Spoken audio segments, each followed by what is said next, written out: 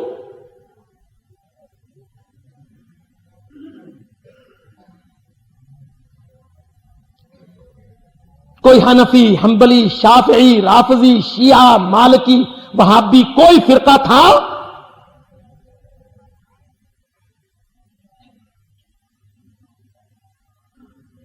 اللہ اکبر. کیا چیز تھی؟ فما ترکتکم علی محجۃ بیضاء. اے میری امت، میں تم کو چھوڑے جا رہا ہوں ایک صاف ستھری شریعت پر. لیلھا کنہارھا، اس کی اندھیری راتیں بھی اس کے دن کی طرح روشن ہیں.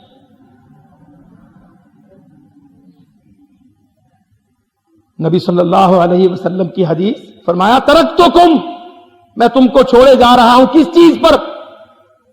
اہل سنت کے 4 فرقوں پر، اہل الشیعہ کے 12 فرقوں پر، خواجگان اور چشتیان کے 70 سلسلوں پر، تقلید شخصی پر، تمہارے اپنے اپنے دعووں پر. اس پر چھوڑے جا رہا ہوں. ترکتکم علی محجۃ بیضاء، تم کو صاف ستھری چٹی شریعت پر چھوڑ کے جا رہا. کیا ہے وہ شریعت؟ ذالک الکتاب لا ریب فیہ ھدی للمتقین. یہ قرآن ہے، اللہ نے دیا، مجھ پر اترا، غار حرا سے شروع ہوا، مدینہ میں آخری وحی مکمل ہوئی. محجہ بیضاء، صاف ستھری کتاب اللہ کی. کتاب اللہ و سنتی، میرا طریقہ. اللہ کی کتاب میں آئے گا اقیم الصلاۃ، نماز پڑھو. کیسے پڑھنی ہے؟ سنتی، میرے طریقے پر پڑھو. اب آج ہم کسی اپنے شیعہ بھائی سے پوچھیں بھائی یہ نماز کیسے پڑھتے ہو؟ وہ کہے گا یہ تو 3 ہے، 5 ہے ہی نہیں.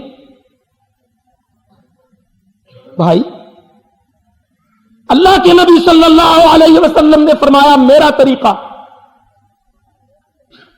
وہ پوچھ سکتا ہے یہ میرا طریقہ جو نبی نے فرمایا، حنفی نبی کے طریقے پر پڑھتا ہے، مالکی محمد کے طریقے پر نماز پڑھتا ہے صلی اللہ علیہ وسلم، چشتی اور سہر وردی جو مسجدوں میں آذانیں دیتا ہے گونج گونج کے، وہ محمد کے طریقے پر ہے. ہمارے پاس سوائے چپ کرنے کی پھر کوئی بہانہ نہیں. اس لیے کہ ہم نے شروع دن سے جو بنیاد ہے اسلام کی، ہم نے اس کو گنا. وہ بنیاد کیا ہے؟ اللہ اکبر. ایاک نعبد، یا اللہ عبادت تیری کرتے ہیں. عبادت اے اللہ صرف تیری عبادت کرتے ہیں.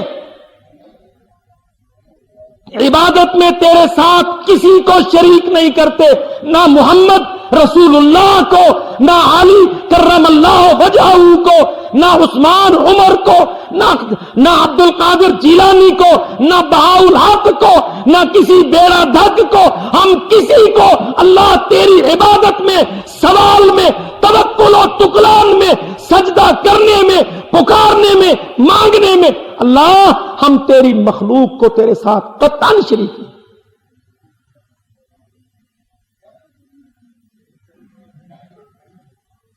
اب جو بریلوی ہے بیچارہ وہ کہتا نہیں یا رسول اللہ جائز ہے، یا عبد القادر جیلانی جائز ہے، یا علی حجویری جائز ہے، حق سلطان باہو جائز ہے. آپ دیکھتے ہیں نعرے لکھے ہوئے. اور جو رافضی شیعہ ہے وہ کہے گا نہیں یا حسن یا حسین یا فاطمہ یا علی جائز.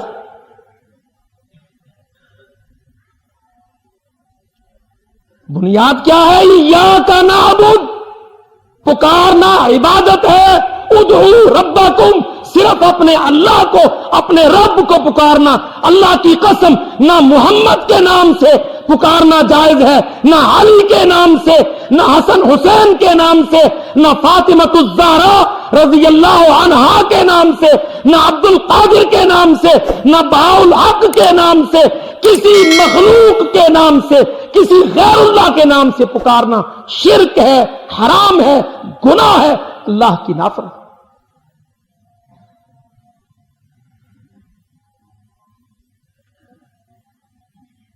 ہماری بنیاد غلط ہے، ہمارا اسلام کے بارے میں تصور غلط ہے. ہم نے اس میں یہی تصور لیا جو جس کو پیارا لگا، جس کے ساتھ جس کی عقیدتیں بن گئیں وہ اس کو پکارنے لگے. جس کو کوئی اچھا لگے وہ اس کی بات میں مان لے اور اسی پر مسئلہ بنا لے. اللہ اکبر. ہم اس جھگڑے میں نہیں پڑتے خلافت ابو بکر صدیق یا علی المرتضی رضی اللہ عنہم وارضاہم. ٹھیک ہے، یہ ایک فرقے نے ایک مسئلہ بنا لیا، اپنا نزاع کھڑا کر لیا، مگر کیا اس مسئلہ کو بنیاد بنا کے ہم دین بدل لیں؟ 5 کی جگہ 3 نمازیں آ جائیں، نماز کے لیے وضو کی ترتیب بدل لیں، ہم اپنا نصاب زکات بدل لیں، اسلام کے سب ارکان بدل لیں. اللہ اکبر. اسلام کے ارکان کلمہ، عقیدہ توحید، نماز، روزہ، حج، زکات. سیاسی جھگڑا اپنی جگہ، لیکن کیا نبی اکرم صلی اللہ علیہ وسلم، صحابہ کرام، حضرت علی اور حضرت عمر، ابو بکر صدیق اور حضرت حسن، کیا ان کے وضو کی ترتیب مختلف تھی؟ کیا ان کا نصاب زکات الگ الگ تھا؟ کیا ان کے اندر نمازوں کی تعداد میں اختلاف تھا؟ معاذ اللہ ایسا کچھ بھی نہ تھا. اس لیے کہ اس جماعت کے اندر دین کی بنیاد مستحکم تھی، اور ہمارے اندر دین کی بنیاد متزلزل ہے. ہم نے دین کو نہیں سمجھا، اور اگر سمجھانے کی کوشش کی جاتی ہے تو ہم شدتوں، نفرتوں، گولیوں، فتووں کی توپ چلا کر ایک دوسرے کے خلاف لڑ پڑتے ہیں. نتیجتاً ہمارے اوپر مسلط غیر اسلامی حکومتیں جو کافروں کے نظاموں کے تحت مسلمانوں پر حکمرانیاں چلاتی ہیں، وہ حکومتیں دخل دے کر کہتی ہیں نہیں، حق بات کی اجازت نہیں ہے، اگر تم حق کہو گے تو یہ فرقہ واریت ہوگی، تمہارا چالان ہوگا.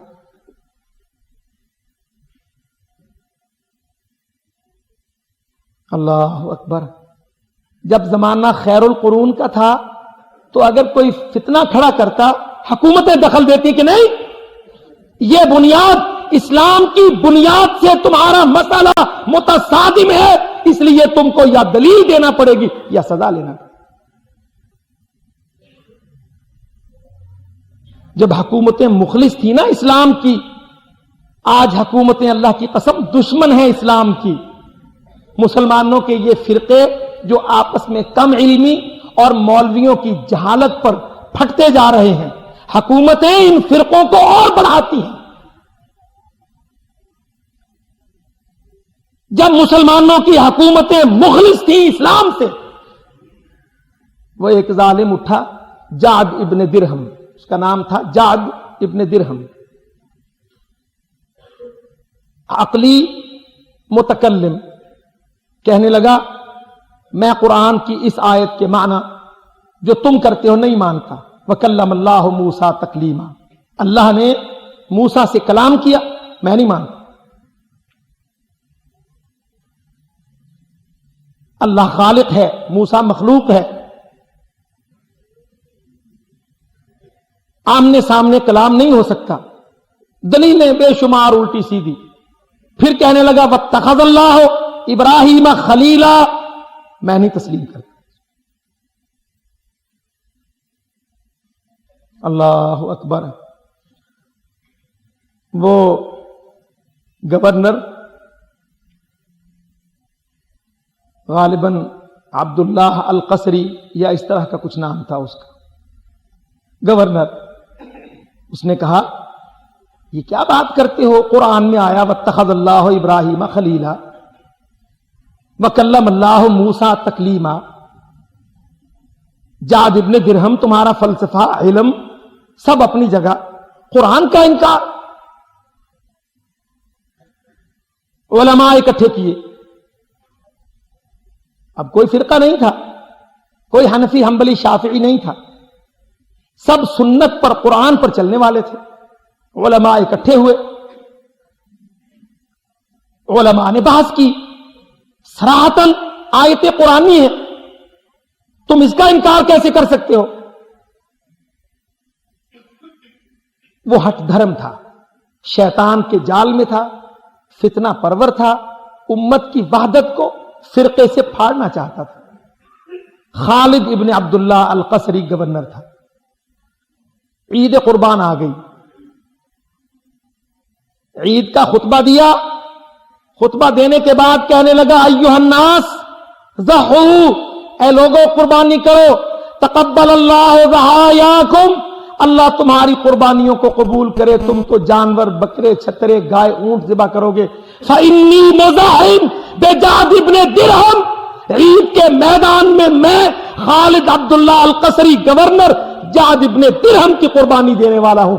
فإنہ زعم، اس نے یہ دعویٰ کر دیا ہے ان اللہ لم یتکلم موسیٰ ولم یتخذ ابراہیم خلیلا، اس نے قرآن کی 2 آیتوں کا انکار کیا ہے، میں اس کی قربانی دوں گا. اٹھ کے خالد نے اس کو جعد ابن درہم کو پکڑا، اس کو لٹایا، چھرا پکڑا، ذبح کر دیا.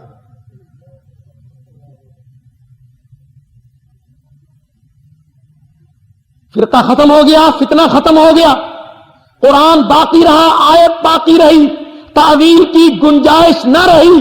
تفسیر حقانی آج تک چلتی ہے. اللہ کی قسم یہ ہماری ظالم حکومتیں جو اسلام دشمن ہے، فرقہ واریت کو یہ خود حوالے.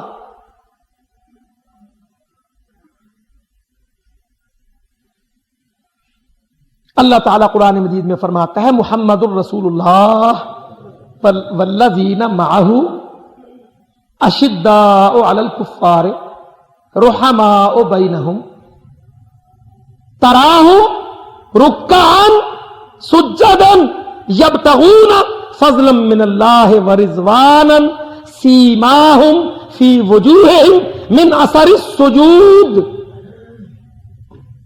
اللہ اکبر. اللہ اپنے نبی کے اصحاب کی تعریفیں قرآن میں کرتا ہے.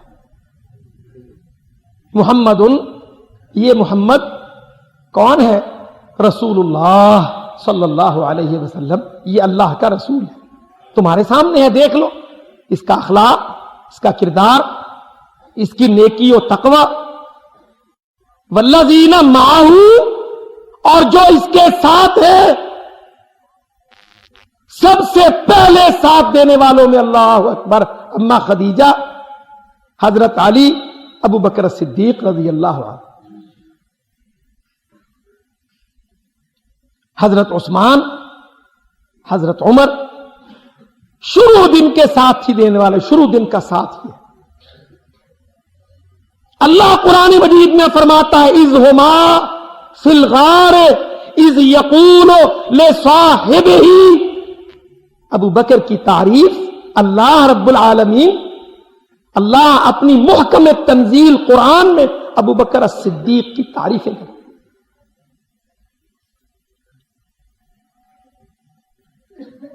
فرمایا سیماہم فی وجوہہم، ان کے نشان ان کے چہروں میں ہیں.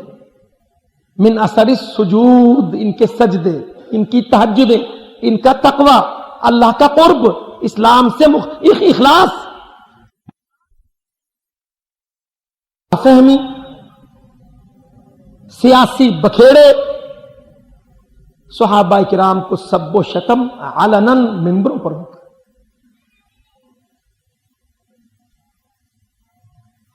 اصحاب رسول اللہ کا سب و شتم ممبروں پر ہوتا ہے۔ اللہ اکبر۔ عبداللہ ابن مسعود کیا کہتے ہیں؟ ہؤلاء اصحاب محمد، یہ محمد کے ساتھی، اختارہم اللہ، اللہ نے ان کو چنا ہے، اللہ نے ان کو اختیار کیا، لصحبت نبیہ ولإقامت دینہ، اپنے دین کے قائم کرنے کے لیے اور اپنے نبی محمد رسول اللہ کی صحبت و ساتھ کے لیے، اختارہم اللہ، اللہ نے ان کو چنا ہے۔ ہؤلاء اصحاب محمد، یہ محمد کے ساتھی ہیں، رضی اللہ عنہم وارضاہم۔ مگر جب بنیاد ڈھا دی گئی تو علناً سب اور شتم اور گالی گلوچ اور ایذا رسانی صحابہ کرام کی شان میں ہوتی۔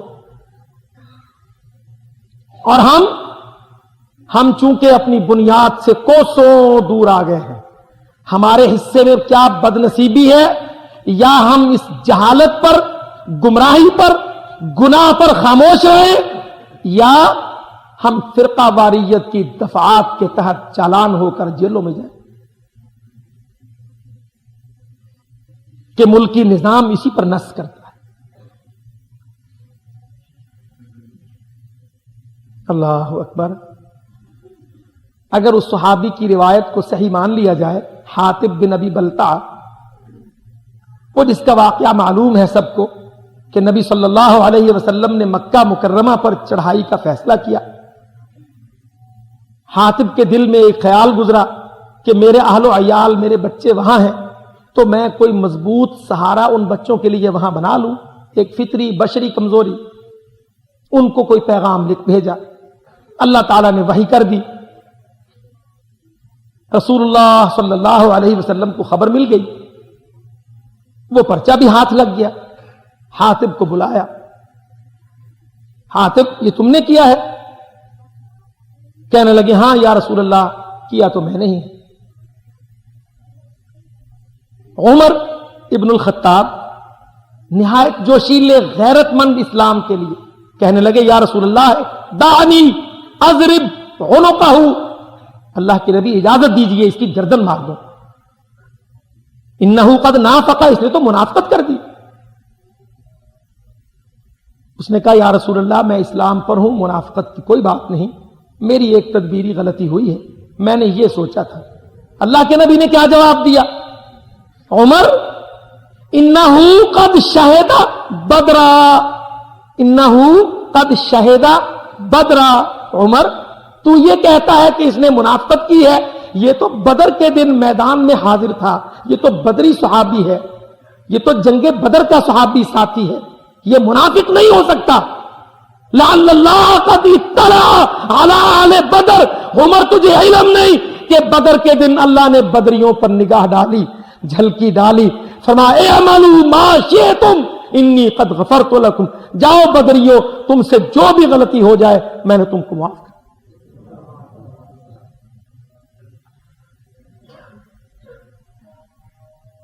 فرمایا عمر انہ قد شہد بدرا، عمر حاطب کے بارے میں کہتا ہے کہ اس کی گردن مار دوں، یہ منافق ہو گیا ہے؟ نہیں، یہ تو بدر کے دن کا ساتھی ہے۔ اور بدر میں کون ساتھی تھا؟ اللہ اکبر، ابو بکر الصدیق۔ ہمارے کتنے ہی بھائی کم علمی میں، اپنی کم علمی اور کم فہمی کے باعث آج ابو بکر کو گالیاں دیتے۔ ابو بکر بدر کے دن محمد صلی اللہ علیہ وسلم کے ساتھ اس وقت کھڑا تھا جب محمد علیہ السلام گیلی جگہ پر اپنا ماتھا ٹیک کر اللہ سے مناجات کر رہے تھے۔ اس وقت ابو بکر صدیق نے کہا کفاک مناشدتک، اے نبی اٹھیے، آپ نے بہت دعائیں کر لی، اللہ تعالیٰ آپ کی دعائیں قبول کرے۔ میرے بھائی، اسلام کی بنیاد ایک واضح شریعت ہے، نہ کسی کی محبت ہے، نہ کسی کی خلافت ہے، نہ کسی مسلمان لیڈر کا قید ہو جانا۔ اللہ کی قسم آج دنیا بہت محبت کرتی ہے اسامہ بن لادن سے، اور امریکہ روز دھمکیاں دیتا ہے اور ڈس انفارمیشن پھیلاتا ہے۔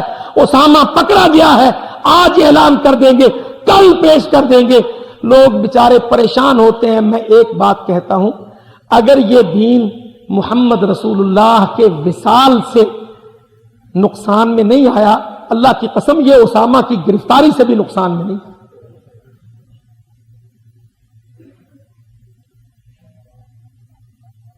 اس دین کا سب سے بڑا سردار محمد ہے علیہ الصلوۃ والسلام۔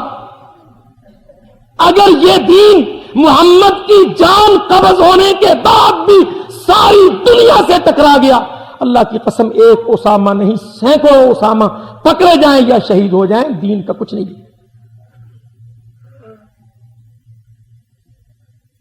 سب سے بڑا صدمہ یہی تھا نا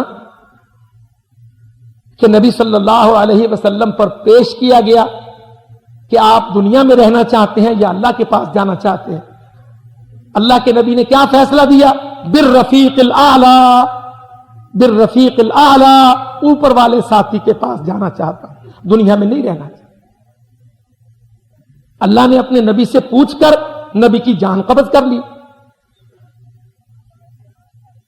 صحابہ کرام پر اس سے بڑا کوئی صدمہ نہیں تھا، اس سے بڑا کوئی صدمہ نہیں تھا۔ حسان ابن ثابت کہتا ہے، اقیم بعدک بالمدینۃ بینہم یا لیتنی صبحت ثم الاسودی، یا اللہ میں مدینہ میں نبی کے بعد زندہ رہوں، مجھے سویرے سویرے ناگ ڈس لے، میں سورج نہ دیکھوں، اللہ تو مجھے لے جا۔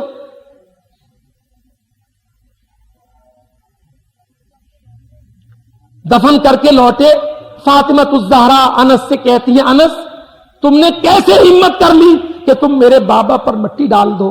حدیث میں موجود حضرت فاطمہ اپنے پیارے باپ پر غم میں انس سے کہتی ہیں، تم نے کیسے یہ ہمت کر لی، کتنا حوصلہ ہو گیا، کس طرح تم نے نبی پر مٹی ڈالی؟ مگر اللہ نے قرآن مجید میں کیا کہا؟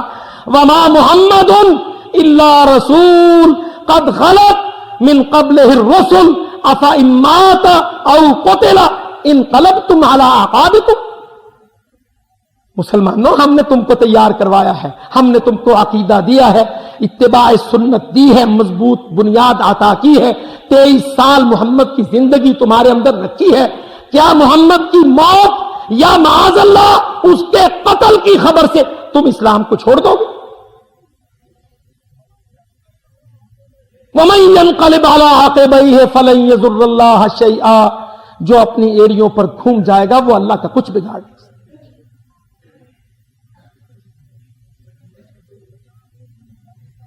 اسلام ایک مکمل مضبوط دین ہے جو صحیح بنیادوں پر کھڑا ہے۔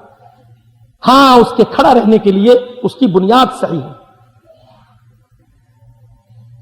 نہ وہ حضرت علی اور ابوبکر کے خلافت کے جھگڑوں سے متزلزل ہوتا ہے، نہ وہ کسی وقت کافروں کے دباؤ سے متزلزل ہوتا ہے۔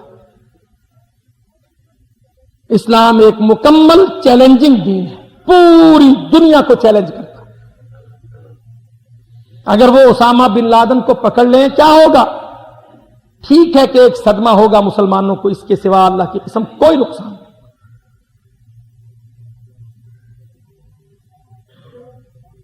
اگر وہ کسی ایک ملک پر حملہ کر کے اس کو ملیا میٹ بھی کر دیں گے، قسم باللہ اسلام کا کچھ نہیں بگڑے گا، بلکہ اسلام کو مزید قوت، مزید انقلابی جہادی طاقت نصیب ہوگی۔ اسلام دنیا میں زیادہ طاقت سے اٹھا۔ یہ سارے اسلام کے ہیروز ہیں، ابو بکر، عمر، عثمان، علی رضی اللہ عنہم وارضاہم۔ اسلام ایک مکمل دین ہے جس کی بنیاد قرآن اور حدیث ہے۔ قرآن کتاب اللہ اور حدیث عمل رسول اللہ۔ حدیث کے معنی کیا ہے؟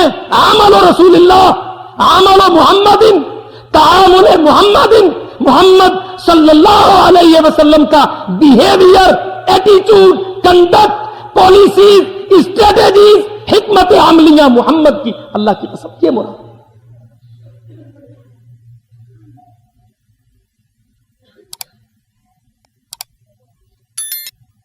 یہ مراد ہے عمل محمد سے۔ حدیث سے مراد کیا ہے؟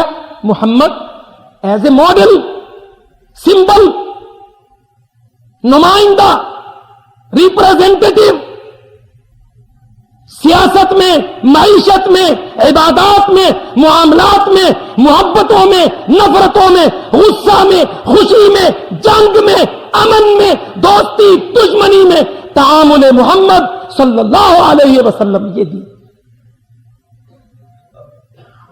اور جو اس کے سوا ہے اللہ کی قسم وہ فرقہ ہے، یاد رکھو، جو اس کے سوا ہے وہ فرقہ۔ حنفی فرقہ ہے، حنبلی فرقہ ہے، کیونکہ اس کی بنیاد غیر رسول اللہ ہے۔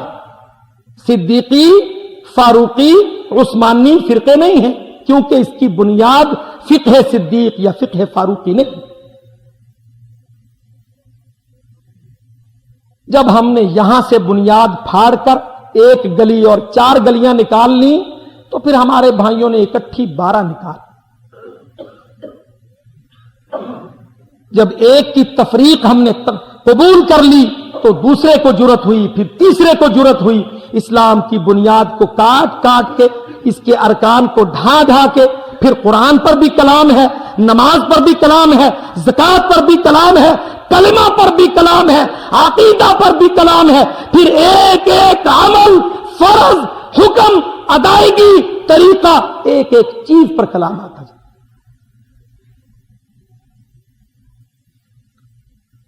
دیکھو نا، ابو بکر کا زمانہ تھا، کچھ لوگوں نے زکوٰۃ کا انکار کر دی، انہوں نے کہا نہیں، یہ رسول اللہ کے زمانہ میں تھی، اس لیے کہ عرب کے اندر مسلمان بھی تھے، کافر بھی تھے، اور اب تو سارے کا سارا عرب مسلمان ہو گیا، اب کہے کی زکوٰۃ؟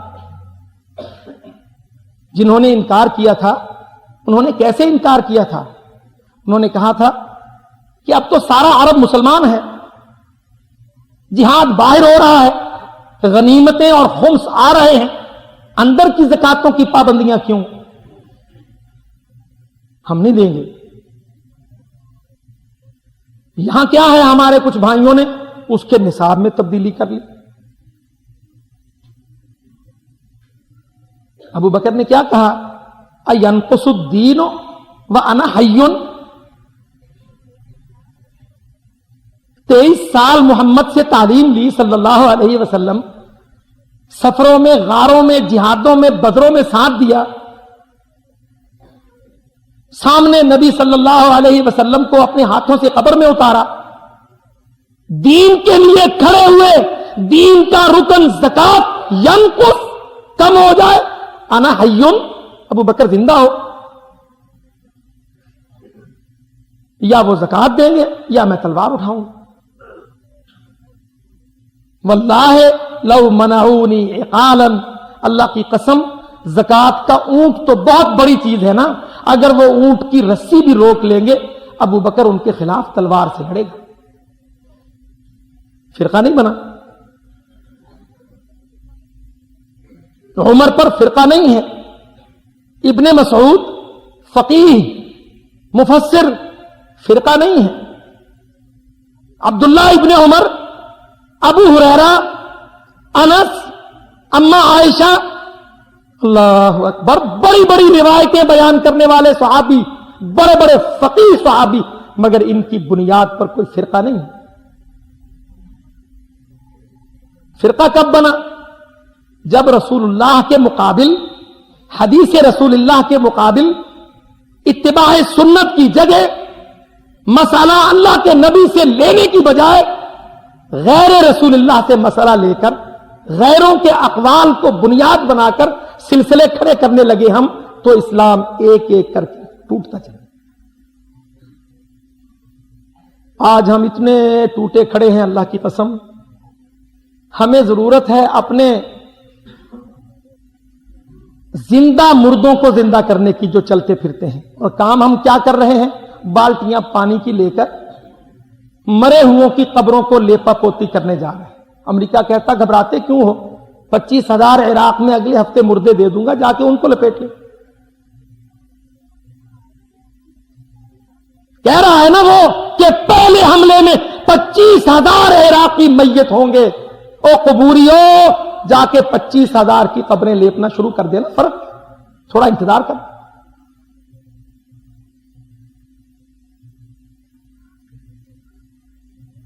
ہم قبوری ہیں نا،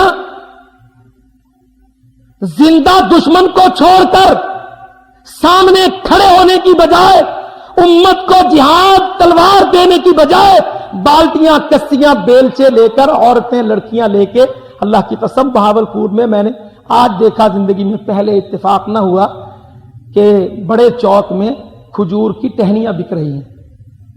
میں نے بھائیوں سے پوچھا یہ کیا ہے؟ کہتا جی یہ قبروں پر بھیجنے کے لیے کھجوروں سے کاٹ کے لائی گئی ہیں، اور یہ خرید کے جا کے قبروں پہ گاڑی جا۔ اور میرے بھائیوں، اللہ کی قسم اسلام قبرستان کا دین نہیں ہے، اسلام زندہ دین ہے، زندہ۔ جو مر گئے اللہ کے سپرد، اگر وہ توحید پر ہیں تو اللہ ان کو بہترین درجات دے گا، ہماری دعاؤں سے ان کے درجوں میں بلندی اور فرق اور عزت آئے گی۔ اور اگر وہ خدا نہ خواستہ شرک پر، کفر پر، بدعت پر، جہالت پر ہیں تو ہمیں دعا کرنی چاہیے یا اللہ ان کے حق میں کوئی نرمی کر دے۔ اس کے سوا قبروں کا کوئی حصہ اسلام میں نہیں۔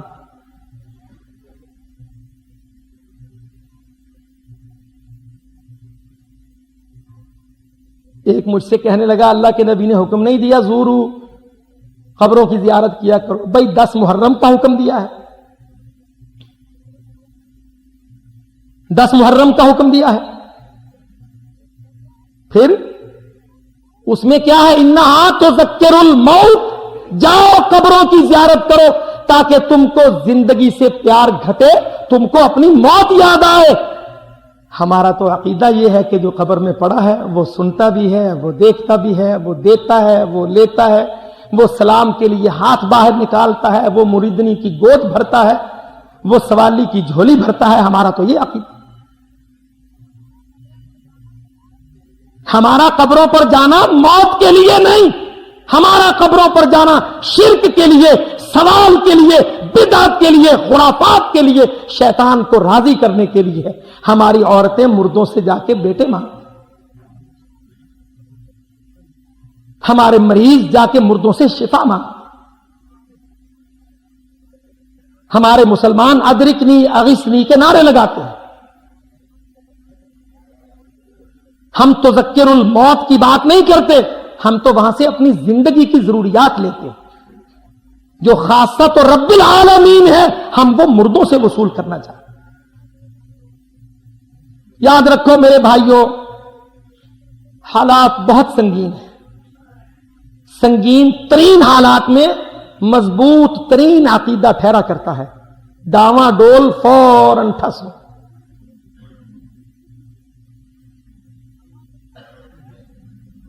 ڈاواں ڈول عقیدہ، اب کیا کہتے ہیں ہم ہندوستان اور پاکستان میں؟ یا شیخ عبد القادر شیئا للہ، اللہ کے واسطے کچھ دے دے۔ اب عبد القادر کہاں مدفون ہیں علیہ رحمت اللہ؟ عبد القادر جیلانی رحمت اللہ علیہ کہاں پڑے ہیں؟ عراق میں۔ یہ جو ہمارے قومی شاعر کہتے ہیں نا، سرما ہے میری آنکھ کا خاک مدینہ و نجف، اب ہمارے سارے بزرگان نجف میں پڑے ہیں نا۔ اب موصل، بصرہ پر، بغداد، کرکوک، تکریت، ان سارے شہروں پر وہ یہودی پلید، وہ اسرائیلی اور یہ امریکی بدمعاش بارود اور بم اور آگ برسانا چاہتے۔ کون سی قوت ٹھہرے گی؟ غیر اللہ کو پکارنے والی، قبروں اور مریوں سے مانگنے والی۔ مردوں پر ماتھے ٹیکنے والی.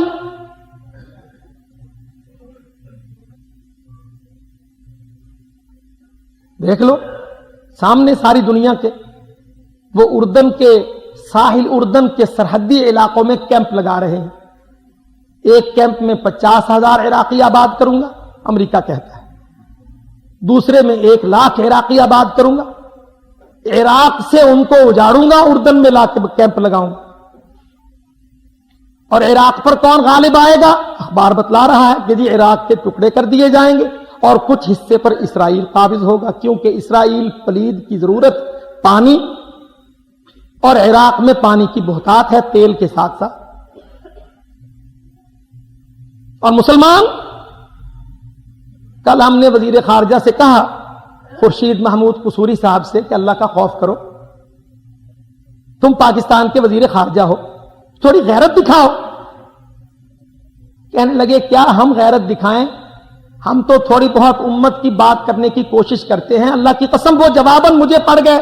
کہنے لگے عرب ملکوں نے سب سے زیادہ بے حمیتی دکھائی، کوئی کھڑا ہوتا ہی نہیں. لہذا پاکستان کا فیصلہ کیا ہے؟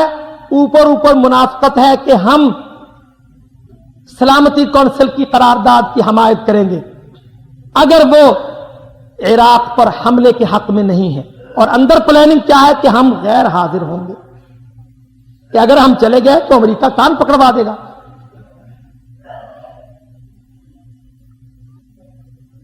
اوپر منافقت کا لیبل کیا ہے کہ نہیں طاقت کے استعمال کی مخالفت کریں گے، اور اندر پالیسی کیا ہے؟ ہم غیر حاضر ہیں. کیوں کہ صلیبیوں یہودیوں کے مقابل صحیح عقیدہ ٹھہرتا ہے، اللہ کی قسم صحیح عقیدہ ٹھہرتا ہے. اور میری اس بات کی سینکڑوں دلیلیں تجربات سے ثابت ہے. آج ان 10 سالوں میں، اس سے پچھلے 10 سالوں میں، ان ساری جنگوں اور دھمکیوں کے مقابل کھڑے ہونے والے لوگ کون ہیں؟ اللہ کے فضل و کرم سے جو عقیدہ توحید پر کھڑے ہیں، یہودیوں عیسائیوں کے مقابل بھی وہی کھڑے.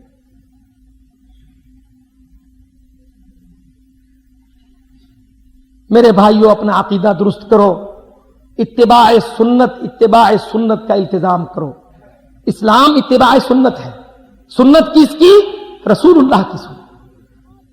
اللہ کی قسم ہم اس بات کا قطعاً پرواہ نہیں کرتے کہ ہمارے اوپر کیا الزام لگتا ہے.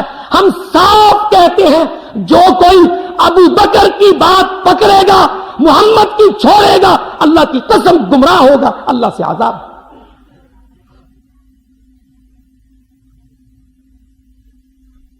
ہمارے اپنے پیروں، فقیروں، اماموں اور لیڈروں، روحانی پیشوا کی بات تو بہت دور کی ہے نا. اگر کوئی ابو بکر کی بات پکڑے گا اور محمد کی بات چھوڑے گا، رسول اللہ صلی اللہ علیہ وسلم، اللہ کی قسم یہ گمراہ ہوگا، دنیا میں عذاب بھگتے گا، آخرت میں. کیوں کہ ابو بکر محمد کی نجات کے بغیر مسلمان نہیں، محمد کی اتباع کے بغیر. جب خود ابو بکر صدیق، عمر الفاروق، عثمان غنی، علی المرتضی، صحابہ کرام سب کے سب محمد کی اتباع اور اطاعت کے اندر مسلمان ہیں، تو اللہ کی قسم ان کی اطاعت کرنے والا رسول اللہ کی مخالفت میں مسلمان نہیں. چاہے جائے کہ ہم اپنے فرقے اور اپنے پیر اور اپنے فقیر اور اپنی گدیاں اور اپنے سلسلے چلائیں. یاد رکھو کڑے وقتوں میں صحیح عقیدہ ٹھہرتا ہے، اور صحیح عقیدہ کتاب اللہ اور حدیث رسول اللہ میں.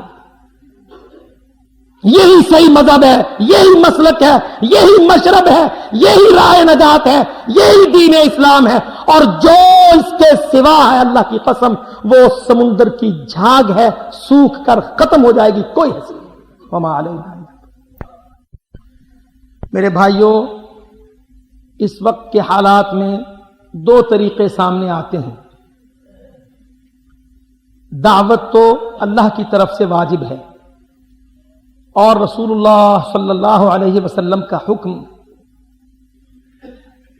نبی صلی اللہ علیہ وسلم نے فرمایا فَلْيُبَلِّغِ الشَّاهِدُ الْغَائِبَ، جو مجھ سے پڑھتے سیکھتے ہیں وہ آگے بات کو پہنچائیں.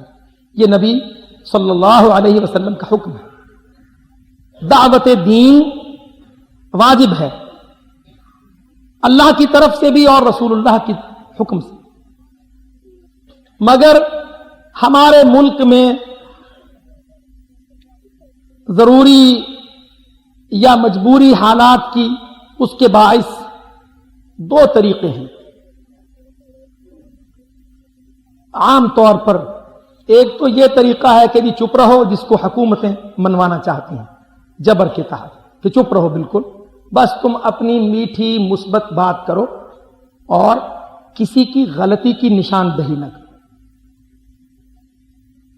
ہماری حکومتیں بیچاری کمزور، غیر نمائندہ اور غیر اسلامی حکومتیں، انشاءاللہ ہم جو لفظ عرض کریں گے سوچ سمجھ کر اور اس پر دلیل رکھتے ہو، اور پھر جو آئے انشاءاللہ اس کو اللہ کی راہ میں سمجھ کر بھگتیں گے. ایک طریقہ تو یہ بتلایا جاتا ہے کہ تم خاموش رہو، غلطی کی نشاندہی نہ کرو، بس اپنی بات کرو اور جاؤ. یہ غلط ہے، یہ قرآن کا طریقہ نہیں ہے. قرآن نے اپنی بات بھی کی اور جو قرآن کے اترتے وقت لوگ تھے ان کی غلطیوں کی نشاندہی کی. صاف صاف اسپیشل برانچیں، سی آئی ڈی، حکومتیں، گورنر، صدر، وزیر اعظم، سب ادارہ ایک طرف، اللہ اور رسول اللہ کا حکم دعوت ایک طرف. اللہ نے قرآن مجید میں دعوت کا طریقہ کیا اختیار کیا؟ قرآن گالیاں نہیں دیتا لیکن رد کرتا ہے. شرکیہ عقائد، بدعتیں، خرافات، آباء و اجداد کی رسومات، سب چیزوں کا رد کرتا ہے، تان کرتا ہے، غلط کہتا ہے، گمراہی بتلاتا ہے، اسباب بتلاتا ہے. البتہ شخص کو یا افراد کو گالی نہیں دیتا. ہماری حکومتیں کیا چاہتی ہیں یا کیا کہتی ہیں وہ کہ جی بس ٹھیک ہے، جو آپ کے پاس ہے مثبت وہ بیان کر دو، کسی کو برا نہ کہو، کسی کو غلط نہ کہو. یہ بات غلط ہے. دعوت حق کی دعوت ہے اور باطل کا رد کرنا اور ابطال ہے. ہاں انشاءاللہ تعالی ہم یہ کام کرتے ہیں کہ ہم جو غلط ہے، جو باطل ہے، قرآن و حدیث کے مطابق نہیں ہے، ہم اپنے بھائیوں کو اس کی دعوت دیتے ہیں، اس کی تعلیم دیتے ہیں، نصیحت کرتے ہیں، دلیل کے ساتھ بیان کرتے ہیں، سیدھا راہ دکھاتے ہیں اور محبت سے ان کو قبول کروانے کی کوشش کرتے ہیں. اور یہی طریقے دعوت ہے. مسلمان گنگا شیطان نہیں ہوتا. میرے بھائی ہیں وہ جو قبروں پر شرک کرتے ہیں یا بدعت کرتے ہیں، میں ان کو اپنے بھائی سمجھتا ہوں. جو عاشورہ کے دن بدعات و خرافات میں ڈوب جاتے ہیں، میں ان کو اپنے بھائی سمجھتا ہوں. جو تقلید شخصی کی گمراہیوں میں محمد رسول اللہ صلی اللہ علیہ وسلم کی اتباع اور اطاعت سے دور نکل جاتے. ہاں ہم گالی گلوچ نہیں کرتے، فتوی کفر نہیں دیتے، شخصی دل آزاری کی بات نہیں کرتے، لیکن جو مسلک، منہج اور صحیح مسئلہ، اس کے اندر حق اور باطل کے درمیان تفریق کر کے بیان کرنا. اللہ کی قسم ہم یہ سمجھتے ہیں کہ ہمیں اللہ رب العزت نے دنیا میں بھیجا ہی اس لیے. دفاع توحید، دفاع سنت محمد صلی اللہ علیہ وسلم، دفاع اسلام اور دعوت اخوان. انشاءاللہ یہ کام ہم کرتے ہیں. ہاں اس سے دل آزاری ہوتی ہے، ہم معذرت کرتے ہیں. بھائی آپ کا دل دکھانا ہمارا مقصد نہیں، لیکن آپ اللہ کی فرمانبرداری میں، رسول اللہ کی سنت کی اتباع میں آ جائیں تاکہ آپ کو اللہ تعالیٰ کی رضا اور جنتیں حاصل ہوں. یہ طریقہ دعوت صحیح ہے. اس کو فرقہ واریت، فرقہ پرستی، فرقہ بازی نہیں کہتے. اس کو سارے فرقوں سے ہٹا کر ایک محمد کے جھنڈے تلے جمع کرنا کہتے ہیں صلی اللہ علیہ وسلم. ہم سب احباب سے ملک بھر میں استدعا کرتے ہیں کہ دعوت کا یہ مثبت طریقہ سب اختیار کرو. حق کو بیان کرو، غلط کو غلط کہو، دلیل کے ساتھ بات کرو، اسلوب لہجہ نرم اور قرآن و حدیث سے دلیل اختیار. ان اللہ یأمر بالعدل والإحسان وإیتاء ذی القربى وینہی عن الفحشاء والمنکر والبغی یعظکم لعلکم تذکرون سبحان ربک رب العزة عما یصفون وسلام علی المرسلین والحمد للہ رب العالمین.